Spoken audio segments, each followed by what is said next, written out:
বাবার মৃত্যু। খুব বেশি মনে পড়ছে বাবাকে। কাউকে শেয়ার করা যায় না, কাউকে কিছু বলা যায় না। গভীর রাত হলে চোখ দিয়ে এক ফোঁটা দুই ফোঁটা করে পানি গড়াতে থাকে।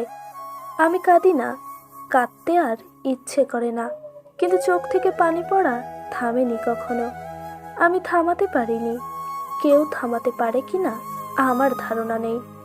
মনে পড়ে বাবার সাথে একসাথে কতটি বছর, মনে পড়ে বাবার সাইকেলটির কথা, মনে পড়ে বাবার সাথে সাইকেলের পেছনে করে স্কুলে যাবার কথা, মনে পড়ে বাবার গরু পালার শখের কথা, মনে পড়ে অনেক না বলা কথা শুধু মনেই পড়ে, কিন্তু কিছু করার নেই।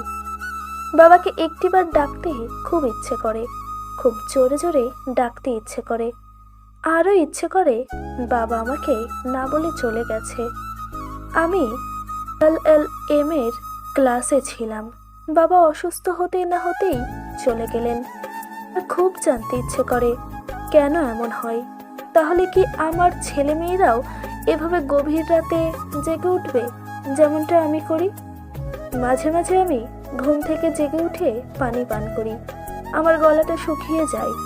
আমি স্বপ্নে বাবাকে দেখি, ঘুম ভাঙলে বাবা চলে যায়।